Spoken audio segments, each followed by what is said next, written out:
Manolotra anao ny fampalalam-baovao. La 4G Batelma vous présente Ny vaovao. Sardine trésor. Sardine trésor. Omelette tiako be. Manolotra anao ny fampalalam-baovao.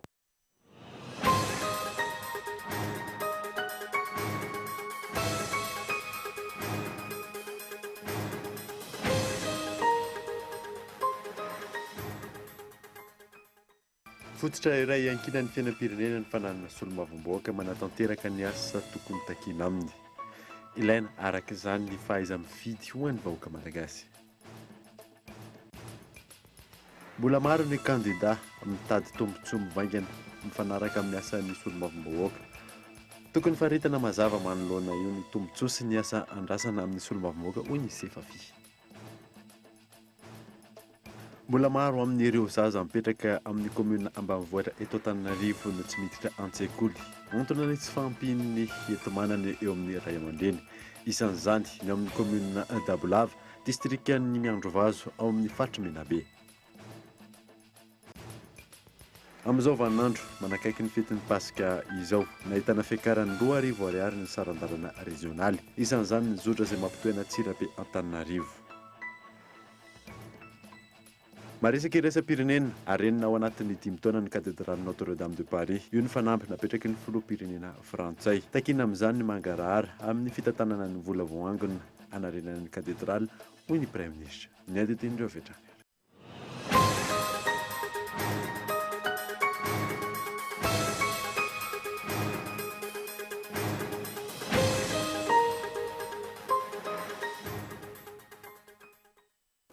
Fanaritra tompoko lasy tompoko vavy fotoana vaovao eto amin'ny École TV Manasanoary anaraka izany hatramin'ny farany. Nanombotsika ny vaovao dia fototra iray ankinan'ny fiainam-pirenena ny fananana solombavamboaka mahatanteraka ny asa takiana aminy. Ilaina araka izany ny fahaiza mifidy ho an'ny vahoaka malagasy. Henri Florio. Ny vanim-potoana mialohan'ny ny fifidianana tahaka izao no fanamafisana bebe kokoa ny fanabeazan'ny olom-pirenena ahatsapa ny mazava-dehibe ny fifidianana. Izay no fanehoan-kevitry ny fiarahamonim-pirenena nanaovana fanadiadiana. Manana andraikitra araka izany ny vahoaka amin'ny fandinena izay olona afaka hitondra fampandrosoana sy ny etaetany eny anivona telomeram-pirenena. Bahana ao anatin'ny fisafidianan'olona anankiray dia fantatsika tsara fa ny andraikitry ny solombavamboaka amin'ny mampanao lalàna anazy dia mpanara-maso ihany koa ny asan'ny mpanantanteraka.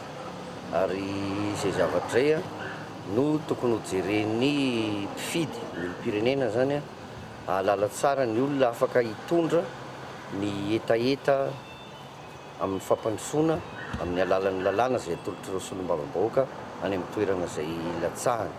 Tsy dia anjaranay loatra no hijeren'izay hoe manarà na mifidiana ny mpitondra amin'izao fotoana izao na mifidiana ny mpanohatra, fa averiko indray mandeha hoe izay olona fantany fa afaka hitondra ny etaetany amin'ny alalan'ny tolo-dalàna no tokony ho fidiny, fa tsy hoe manana ny volany na manana ny firehan-keviny ara-politika fa anjaran'ny olom-pirenena no mahafantatra an'izay safidy izay tokony ho atao. Ho an'ireo mpandinika ny fiarahamonina tokony hijoro amin'ny fanatanterahana ny asa takiana aminy ireo solombavamboaka ireo, manomboka amin'ny mba-kandida azy mandra-pahalany azy. Matoa hifidy olona anankiray misy tambiny dia le eto amin'le hoe solombavamboaka manahirana koa satria tsy mifototra amin'le tena zavatra ny takiana aminy le olona rehefa avy eo. Ataontsika hoe takiana hoe solombavamboaka dia hoe tondra ny etaetam-bahoaka teny miery io avy ety ambany ny entina miakatra any ambony dia ny avy any ambony ny fampihezana ety ambany. Nefa tsy izay le zava-misy fa zavatra hafa indray ny atao. Ampy tokony olona hoe parfait fepetra na amin'ny toe-tsaina na amin'ny fomba amam-panao manandratra n'le hoe toerana ny fidy azy hoe ahoana tokoa zany gasy zany aizany ny ametrahana azy fa tsy hoe latsaky fidy fidiny lany izy afaka 5 taona indray dia hitondra vary kely, hitondra sio kely, hitondra anina kely. Novy mba fa nisy renina no tatotra tamin'ny vahoaka hoe vita ny fivoriana dia nitondra tatotra eo amin'ny vahoaka mba namory an'le vahoaka zao ny zavatra laninay tany, zao ny zavatra tapakay tany. Raha tsy aivana hanomboka ny alatsinainy fahaenan'ny volana May amin'ny Anora Maraina ny fampelezan-kevitra ho an'ny fifidianana solombavamboaka ity izay tsy farana raha tsy ny asabotsy fa 20 ny volana May amin'ny 12 alina.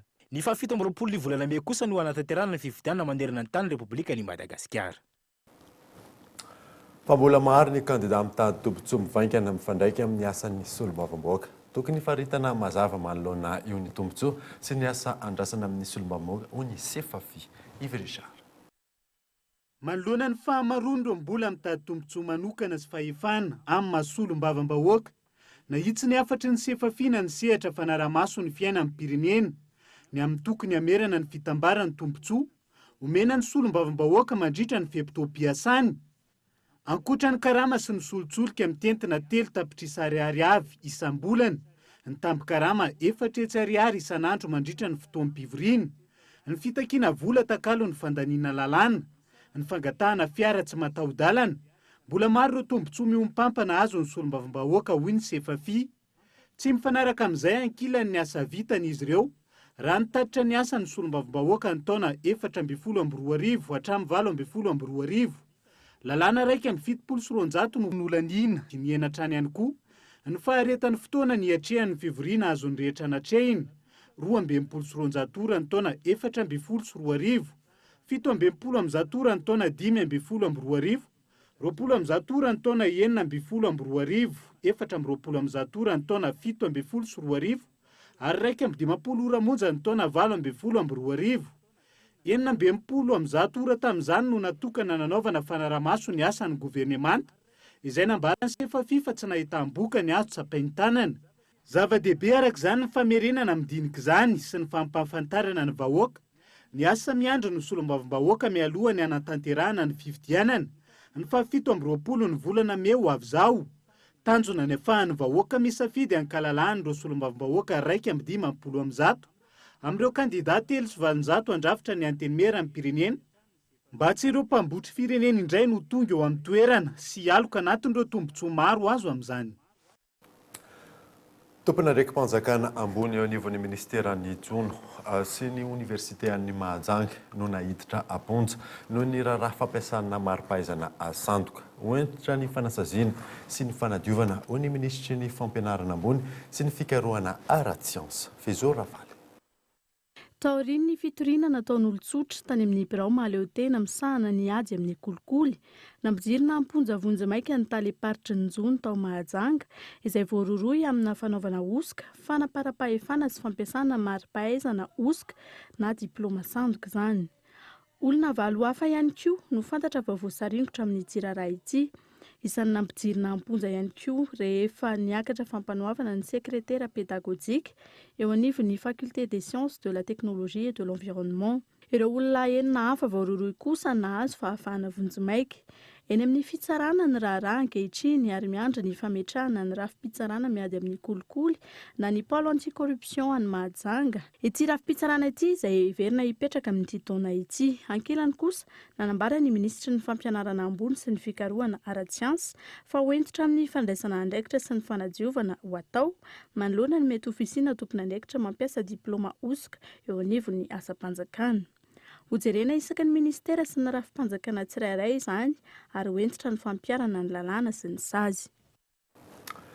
Fa fampiarana ny vokatry ny fikarohan'ireo mpampianatra eo anivon'ny université fananganana fotodrafitrasa vaovao.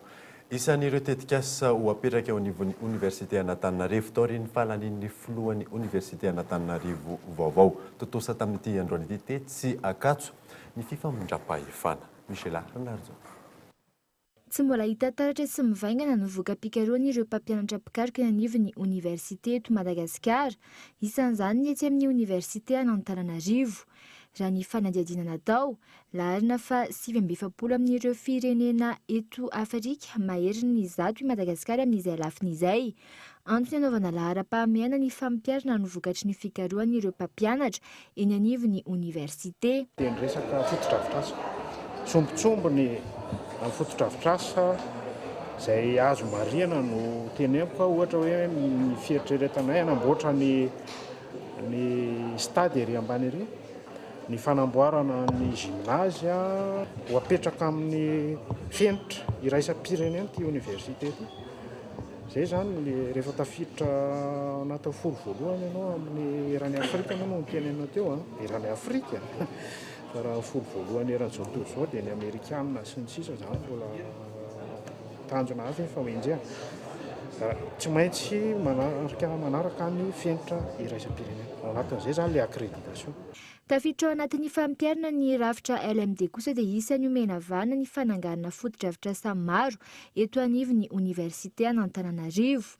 Zavatra ampisehoana amin'ny malagasy, ampisehoana eran'izao tontolo izao fa lohalaharana amin'ny fampiarana ny fikarohana ny université. Fiantson'zareo anglo-saxon azy hoe spin-off, fampiarana ny vokatra ny fikarohana avy hatrany amin'ny sehatry ny fandrarahana. Zay zany. Misy lafiny roa ny atratrarana ny fampiakarana ny laharana zany. Ny lafiny voalohany eo amin'ny resaka fampianarana. Manentsika ilay antsoina hoe accréditation zany. Amin'ity taon'ity tsy maintsy azo zay zavatra zay.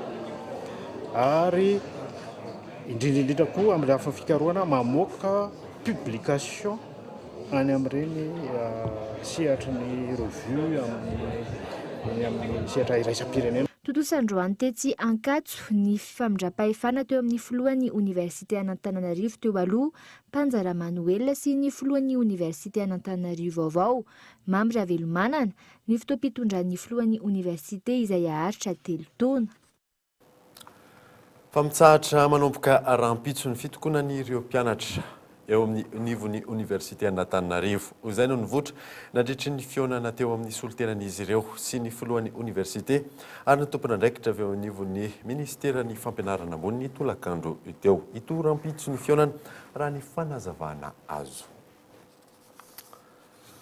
Fa izay ny amin'iny fatahorinan'ny fahavakisany fonjan'ny Maroantsetra farany teo mpandrarahany fonja misa 4 ny fantatra hatreto fanafindra ao amin'ny fonjabeny Tomasina mizotra ihany koa araka ny tokony ho izy ny fanadidiny Henri Florian. Isan'ireo fonja misedra olona amin'ny faratsian'ny foto-drafitrasa ny ao amin'ny fonjabeny ny Maroantsetra. Ankoatr'izay, nisy ihany koa ny tandrevaka nataon'ny mpiasa ny fandrararany fonja tany an-toerana izay niteraka fahavakisany fonja. Raha ny loharanom-baovao azo avy any an-toerana, mety hoetrany ny famotonana nataon'ny tompon'andraikitra, eo ihany koa ny fandraisany fanapahan-kevitra. Fepetrano raisina ny famindrana toerana ireo mpiasan'ny fonja nanao tandrevaka ireo. Bon, zay raha zay moa ny teny hoe marina sy tsy marina mbola tsy amin'ny stadin'izay tsika fa mbola eo agnatiny ny fanadiadiana. Fa na zaigny na tsy zaigny, manoloana ny fanadiadiana na mandritra ny fanadiadiana atao tonga dia raisina ny fepetra. Zay olona ny heverina voatongotonona agnatiny regny aloha zany dia miala tsiny fa efa nitsoahinay eto Maroantsetra. Efa nafindra agny amin'ny fonjabeny Tomasina. Zaigny tsy vato misakana akory ary tsy hoe sagnatria hoe nitsoahina zara ireny dia alagna aketo satria avony ho sauvegna ho arovagna tsy dia zay loatra.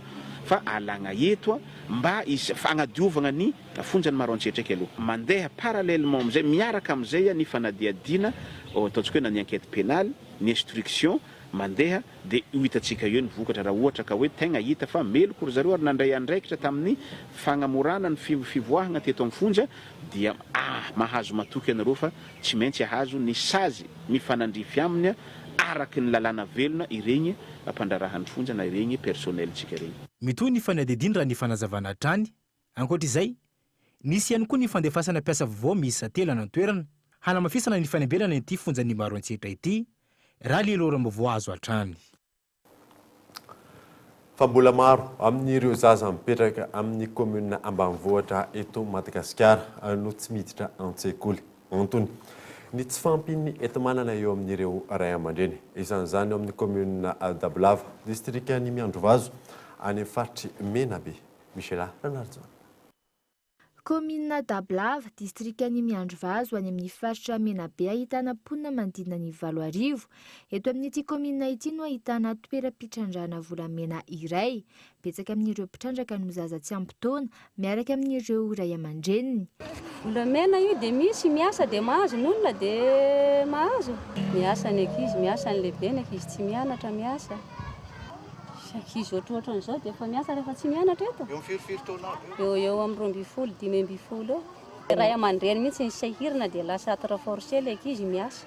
Iray amin'ireo zaza tsy ampy-taona mitrandraka volamena eto Dabelavy fitahiana 12 taona izy, entin'ny tsy fiampina eo amin'ireo ray aman-dreny dia manampy azy ireo mitrandraka volamena izy. Isakalatsina manomboka zoma mirava ny fampianarana dia sabotsy makany an-tsaha miasa manivana.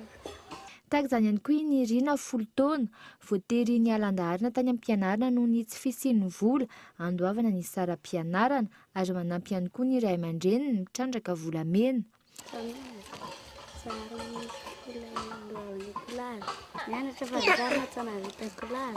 Kilasy firy ianao niala? Raha ny fanazavan'ny renim-pianakaviana iray mpitrandraka volamena eto Dabelavy, tsy ampy entina mampianatra ny zanak'izy ireo ny vola miditra amin'ny fitrandrahana volamena. Ny zaza tsy misy tafiditra an-dakilasy satria ray dia sy farany ambony ny vola azo ny tokantrano iray. Noho izany dia mandeha 4-5 enina aza ny ray trano izay vao ampy sakafo androany. Ny azy zao tsisy mianatra na iray azy. 3 izao ny tokony ho an-dakilasy, ny farany ambany indrindra 4 taona. Sy an'izay 10 taona, 13 taona. Tokony ho an-dakilasy aby izany izy rehetra nefa tsy misy miditra na iray azy.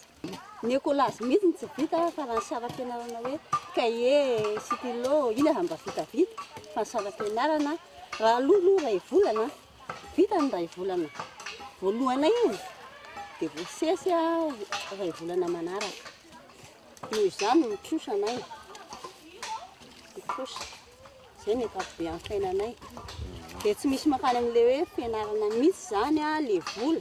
Raha ny fanadihadiana atao dia 2,4 ny iray dia 6 grama amin'ny volamena eto Dabelavy. Sekoly fianarana manodidina ny 3 no hita eto, 520 isan-jaton'ny zaza nefa no tsy mianatra. Fa manoloana izay famaroany ankizy tsy ampy-taona miasa eo amin'ny fitrandrahana madinika eto amintsika izay. Nisy ny fionana teo ministry ny Arena Kibonitany sy ny solitena maharitry ny UNICEF eto Madagasikara. Fa nampanazavana. Fijerena ny asan'ny ankizy, ny asan'ny fianakaviana sy ny fiaina ara-tsosialy misy eo amin'ny asa fitrandrahana. Satria tsy afa-fantatsika fa ny asa fitrandrahana madinika zany na ny hoe exploitation artisanale dia maro anisa ireo ankizy ireo kanefa tsy mbola fotoanany zareo ary tsy taonany zareo ny asa anatin'izany asa fitrandrahana izany. Zay izy zany raha ny fitrandrahana madinika. Fa raha ny fitrandrahana lehibe ihany kosa dia hojerena izay andraikitra tokony ho raisin'ireny orinasa asa fitrandrahana ireny mahakasika an'izay hoe fanampiana ny ankizy, fanampiana ny fianakaviana, ny fanomezana ny toeran'ny vehivavy ao anatin'ny asa izay tanterahana zany mba tena izay no isan'ny marika isitrahan'ny malagasy izany hoe fitrandrahana ny Arena Kibonitany zany akoatran'izay tombontsoa tadiavina amin'ny resaka ara-be. Ny antony mahatonga ny malagasy tsy mahalala fomba intsony izay indray nitondra ny agence capsule sy Cool TV FM fanadihadiana tamin'ity indray mitoraka ety. Maro ny mahatonga izany raha ny fanazavana azo. Mampianarako toaso. Maninona araka ny hevitrao no lasa tsy mahalala fomba intsony ny malagasy? Io no fanontaniana napetraky ny agence capsule niarana tamin'ny Cool TV tamin'ny olom-pirenena miisa 2,700 20 taona miakatra ny faharoa hatramin'ny 13 aprily lasa teo. 50 isan-jaton'ny olona no nilaza fa satria lasa be saina sy mihevitra ny manana marina daholo. 13 isan-jato kosa namaly fa satria tsy mienjana ny mpanabe sy ny ray aman-dreny hampiatra izany.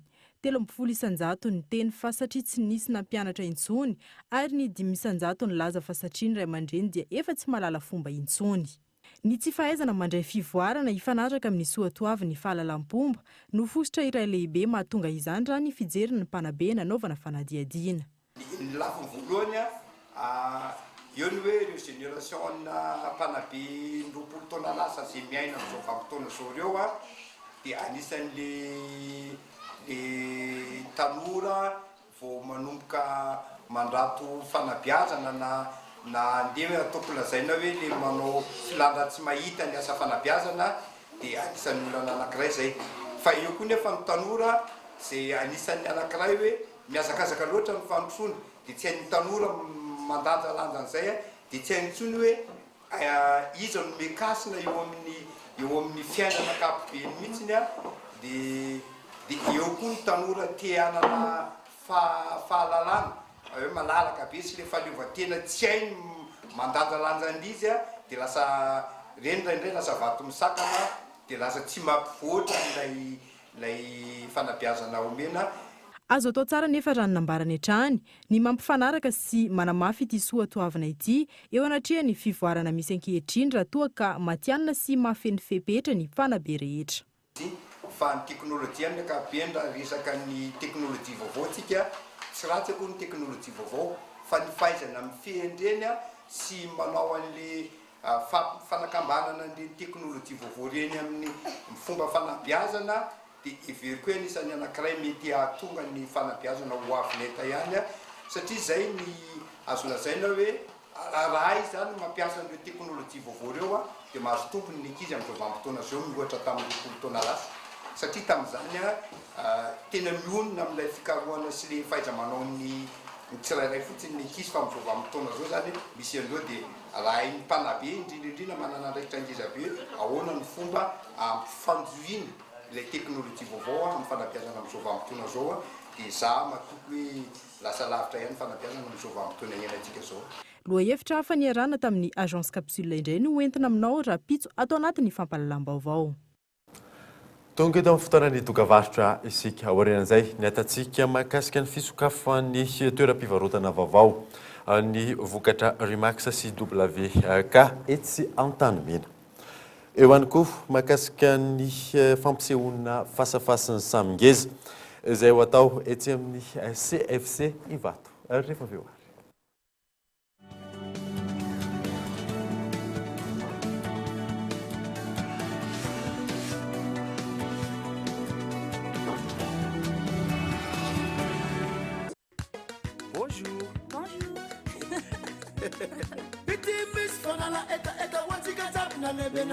Jus en poudre en un sachet, dans un riche en vitamine C. Bonjour, bonjour, bonjour, bonjour, bonjour, ma patanzaka, zem suta samba samba cha. Bonjour, bonjour nariwe. Bonjour, bonjour. Maru karazina gu amnas, salalu tazamyan amnas. Jutika diabète. Bonjour. Tu crois qu'elle est comment, la vache qui fait du kiri? Elle est toute carrée comme le kiri. Ou alors elle est rallongée pour faire plus de bon lait. Moi, je crois qu'elle a un masque et une cape bleue. C'est une vache super-héros, en fait. Trop bon. Du lait, de la crème et plein d'imagination. Kiri, kiri, kiri. Miarabanao zay ato amin'ny Good News. Efa tapitra ve ny abonnement Canal Plus-nao? Dia misy fanomezana kely ho anao. Atolotra iampitiavana ho anao ny chaîne Novelas TV ny 8 sy 7 aprily. Ahafanao mijery ny andiany roa amin'ilay tantara mitohy vaovao de l'autre côté du mur. Mbola misy koa ireo tantara mitohy sy telenovelas azonao ararotina mandritra ny 2 andro. Tsotra fotsiny. Alefaso ny décodeur anao dia mijereva Novelas TV amin'ny canal 27 fa miandry anao ao ireo tantara mitohy.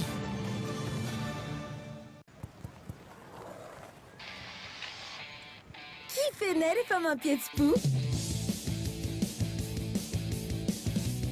Kifenay ny fotoana mamy. Kifenay rehefa mandona. Kifenay rehefa misosa be. Kifenay rehefa mafy. Kifenay ny mizary. Kifenay rehefa malagasy. Kifenay rehefa maharitra. Kifenay oui kif. Efa misy eto Madagasikara ny finday intelligent 4G amin'ny vidiny 79 000 ariary monja. Tonga avaingana eny amin'ny Telma Shop akaiky anao. Telma, safidiky numéro 1 malagasy. Sardine trésor. Sardine trésor. Sardine trésor. Sardine matisha Sardine trésor. Mety be miaraka amin'ny salady, mofo, na hoe atao goûter ny ankizy. Sakafo rehetrarehetra. Hasoandra ila miaraka amin'ny tsakitsaky. Sardine trésor. Qualité nazy, tsara. Riche en oméga. Ilaina be rehefa mifety, indrindra moa fa miaraka amin'ny fianakaviana. Sardine trésor. Amin'ilay tiako be. Lame bic, maranitra, tsy mety arafesina, mateza.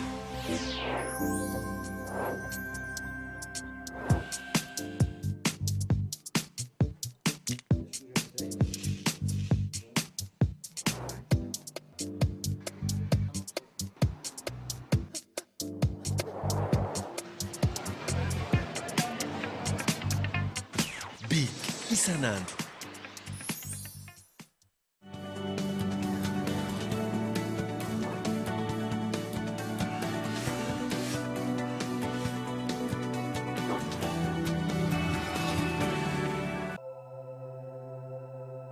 Scientifically speaking, we are pushing boundaries here. Ms. Sanchez has access to unique botanical compounds we've used to create our serum. The world you're about to experience on the other side can look very much like our own. But make no mistake, it is not. I'd know a hallucination if I saw one. This was something different. That was caused by the serum. There's someone in here with us. Maybe the serum is inducing some kind of shared psychosis. Guys, did anybody see this? Come here. How is that?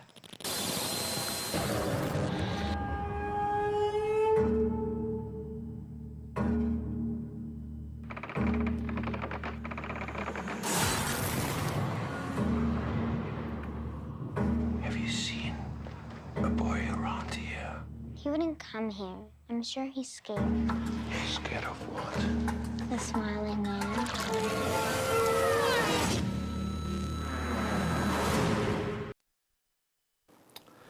Miverina eto amin'ny fampalalam-baovao isika. Mbola sarotra eo amin'ny malagasy ny firesana ny fananana antony mampitombo hatrany ny tany vehivavy maty eo am-piterana. Ankoatr'izay, isan'ny olana ihany koa tsy fahafantaran'ny olo-pirenena ny zo ara-pananana. Io ny nasaina. 770 amin'ny iray hetsy ireo vehivavy maty eo am-piterana eto Madagasikara, ka ny iray amin'ny 3 amin'izy ireo vokatry ny voka aloloatra. Raha ny taremarika navoaka ny UNFPA tamin'ity taona ity hatrany, ny 470 isanjaton'ny vehivavy eo anelanelany 520 hatramin'ny 720 taona no iarany herisetra ranofo, ary ny 170 isanjaton'ny vehivavy manambady eto Madagasikara dia latsaky ny 720 taona. Taremarika izay ambony raha nambarany firaisamonim-pirenena malagasy. Isan'ny mahatonga izany, ny tsy fahasahiany ny ray aman-dreny miresaka amin'ny zanany amin'ny resaka fananana. Tsy manimba ny kolotsaina nefa ny firesana izany, saingy ilaina fahaizana raha ny fanazavana. Ny fahasalamana ara-pananana dia zavatra hita eny amin'ny vatana. Zany hoe tsy resaka sy hampianatra zavatra fady sy zavatra tsy tokony ho ataon'ny mpianadahy sy ny ray aman-dreny zanaka isika, fa ilay fahasalamana no tena ho velabelarina ao anatiny. Zany hoe raha marary ahy ny fananahako dia inona ny tokony ataoko ary iza ny tokony mahafantatra hoe mila fitsaboana ary tokony hositrahako ilay fahasalamana. Tsy tokony isy fiantraikany any amin'ny hoe fanajana ny kolotsaina maha-malagasy ilay izy, fa fanokafana ny fomba fijery ho an'ny tsirairay avy ihany. Ankoatra izay, isan'ny vahaolana ny fanalana ny hevitraikitra any amin'ny ray aman-dreny raha ny fanazavana hatrany ahafahana mampiana ny tany vehivavy maty eo am-piterahana. Ny maro zany ny antony raha eto amintsika ny eto Madagasikara ny tsisitrahany rehetra n'izay resaka fahasalamana sy zo ara-pananana izay. Isany ao anatin'izany aloha ny ara-toekarena, satria raha ara-toekarenantsika dia mbola hita tokoa fa mahantra. Eo ihany koa zany ny resaka tsy fahalalana, ary io indrindra no vakiana satria hanome fahalalana ao anatin'le resaka fanentanana zany. Eo ihany koa ny resaka kolotsaina sy ny finoana izay mampita an'ireo hevidraikitra na lazaintsika hoe stéréotype zany.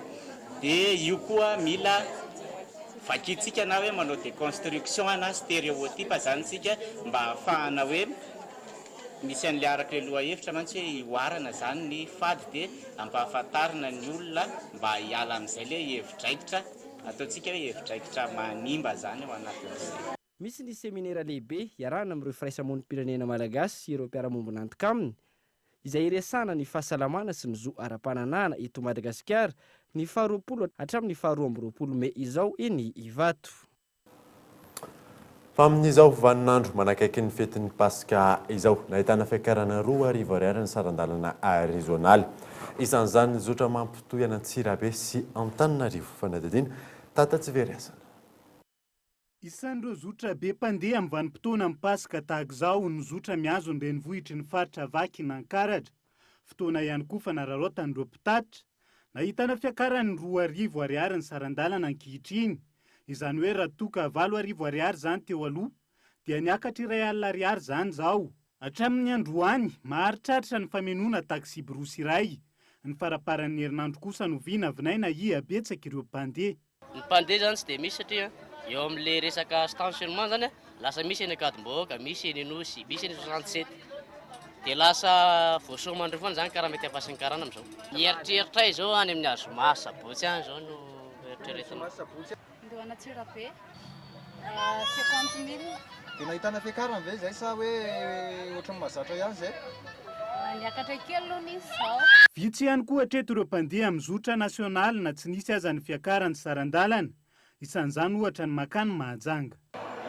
Arak'izay lazaiko izay hoe mbola ora fiasana, fotoana mbola fiasana zao fa manomboka eo amin'ny alakamisy Zoma Sabotsy Lahady Latsinainy angamba zay natao hoe tsy fiasana dia mety maro ny olona mamonjy mpianakaviana, tanindrazana any amin'izay toerana mba mahafinaritra indrindra satria rahantsika malala hoe Mahajanga anisan'ny hoe be mpanao vakansa amin'ny andro Pasika ohatran'izao. Zao zany ny tena marina tsy mitovy anisan-taona intsony.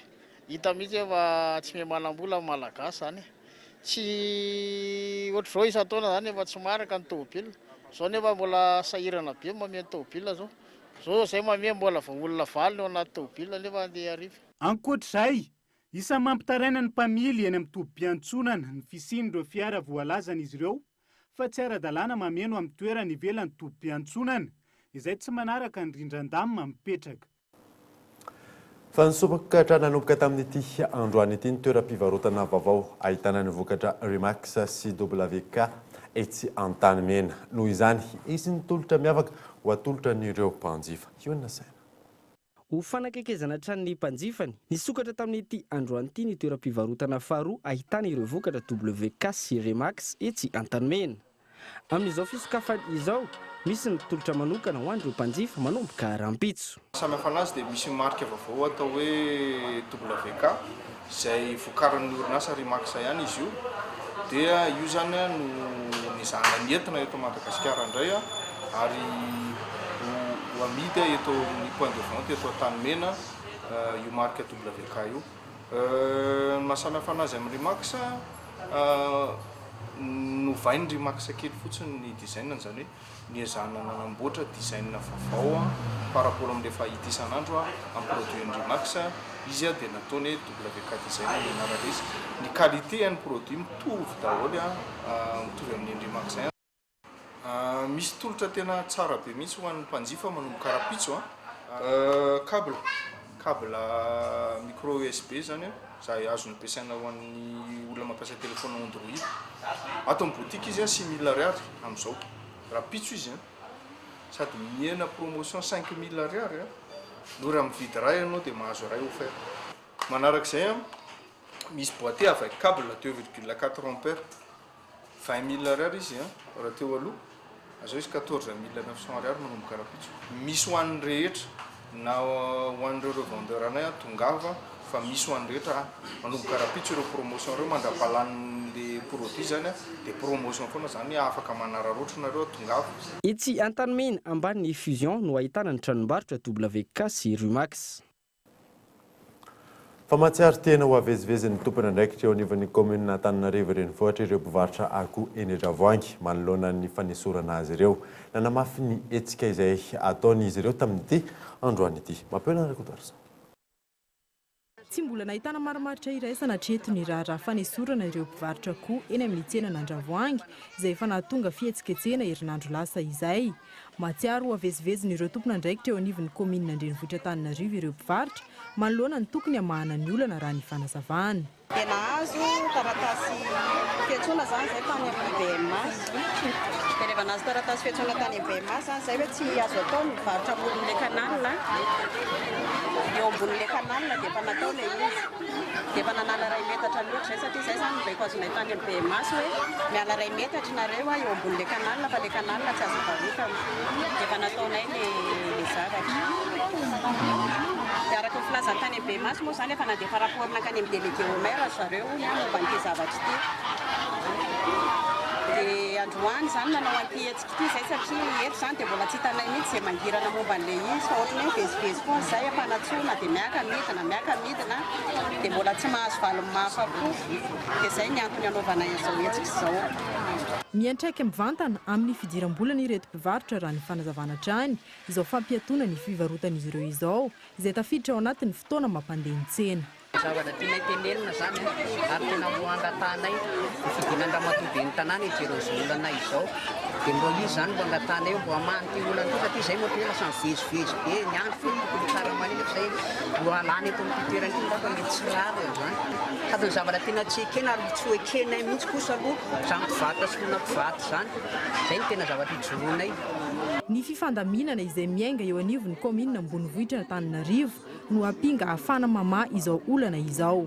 Nanamafy hatrany ny hetsika isiany maromaritra iraisana ireto mpivarotra ireto androany. Lafim-baovao hafa tanteraka kosa indray dia ho tanterahana eny amin'ny kianjan'ny CFC Ivato ny alatsinainy Pasika ho avy izao ny fasafasin'ny Samingeza fampisehoana goavana iarahany ireo mpanakanto fanta-daza efatra eto Madagasikara. Ivry Itora-drofy indray ny kianjan'ny CFS Ivato ny alatsinainy Pasika ho avy izao. Fampisehoana goavana tsy mena mitaha amin'ny hafa no entin'ireo mpanakanto fanta-daza efatra. Ahitana ny Black Nadia, Elidio, Rakrotsa sy Dadilov. Afana ny lanonana ary alahatra amin'izany avokoa ireo hira maro nahafantarana azy ireo. Raha teo kao ianao dia tonga ataoko mamo tsara na mihitsy. Dia zao ny zavatra mariako kely amin'ny tindray mitoraka ity Black Nadia anao hira be da be efatra fotsiny io dia anao spectacle tonga dia grand spectacle ranoray manomboka amin'ny folo zisak'andro hariva. Raha artiste be dia be manko izy mety isalasala ireo na hira roa ngambany mety ataonay dia mety efa lasa. Tsy izay ny zavatra hitranga ao toboko. Nampanantena ny anome ambiance mafana sy miavaka izy efatra mianada. Samy azo ny anjarany na ireo mpankafy ny mozika mafana na ireo mpanaraka ny mozika ny tanora amin'izao fotoana. Efa tomombana ny rehetra ny fotoana sisa no andrasana hoy ny fanazavana. Ono zay tia hita karakôry somany video zay karakôry filmy video zay manaovany asany vaza jiaby amin'io tandreva tsy avy fa ono jiaby avy tany eto vaty ono jiaby Ivato hagna ono jiaby va libo jiaby ora ndevotsika jiaby kianja CFS Ivato akaiky horizon io donc tonga avy lolo fa sode tsy place fa inova. Anomboka amin'ny folo ora tsy diso no hiakatra ny tsehatra ireo mpanakanto. Ho ventsona anatin'izay ireo hira nahafantarana azy ireo taloha sy ankehitriny. Toy ny lasany vazahany Elidio, bandy tsy mamely amin'ny Black Nadia, ny ameza faktura ny Dadilov ary ny afikiparisia ny Rakrotsa. Maresaka iraisam-pirenena arenina ao anatin'ny 5 taona ny katedraly Notre-Dame de Paris. Io ny fanamby napetraka ny filoham-pirenena frantsay. Takiny araka izany mangarahara amin'ny fitantanana vola voangina ho ny Prime Ministre fanantenana. Ndroso tamin'ny fanaovana tombana ny fahasimban'ny katedraly Notre-Dame de Paris, ireo manampahaizana momba ny tao-trano ao la Frantsa, isan'ny averina tsangana manontolo ny tilikambo goavana manodidina ny 3.50 metatra na dia eo aza ny fahasarotana samihafa. Tsy maintsy atomboka ny asa fanarenana hoy ny filoha frantsay, ka 5 taona ny fanamby napetraka hanatontosana. Nisy avy hatrany io maraina io ny filan-kevitry ny minisitra manokana momba ny fanarenana ny katedraly, ka tamin'izany no nitakihan'ny Prime Ministre frantsay ny mangarahara momba ireo vola voangona, izay fa mihoatra ny 700 tapitrisa euro. Isan'ny fanontaniana napetraka ireo manampahaizana momba ny tao-trano sy ny vaky iraisam-pirenena la Frantsa ankilany, ny havitana ny asa ao anatiny 5 taona. Vinavinaina ahatra 5 taona no mihoatra ny fanarenana ny fahasimbana, ary tombanana ny 100 tapitrisa euro ny tetibidi ny fanamboarana hoy izy ireo. Alohan'ny sarana dia verina aminao vaovao songadana tamin'ity alina ity. Mbola maro ny kandida mitady tombotsoa mivaingana mifandraiky amin'ny asan'ny solombavambahoaka. Tokony faritana mazava manoloana io ny tombotsoa sy ny asandrasana amin'ny solombavambahoaka ho ny sefafi. Amin'izao vaninandro manakaiky ny fetin'ny Pasika izao nahitana fiakarany 2,000 ariary ny sarandalana régionaly. Isan'izany mampitohana Tsirabe sy Antananarivo. Dia izay mamarina vaovao tamin'ity alina ity. Isaoranao nanaraka izany. Soava tsara atao.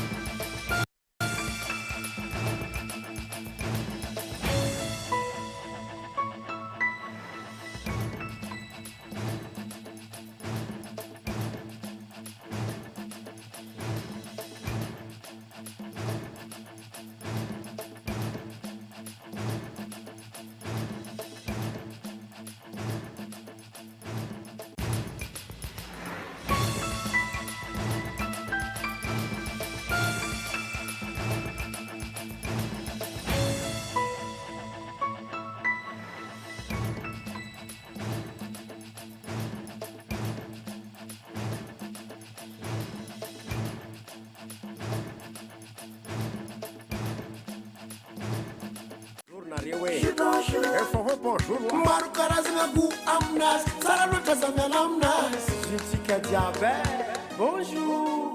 Nanolotra anao teo ny fampalalam-baovao. La 4G by Telma vous a présenté Ny Vavao. Sardine trésor. Sardine trésor. Amin'ilay tiako be. Nanolotra anao teo ny fampalalam-baovao.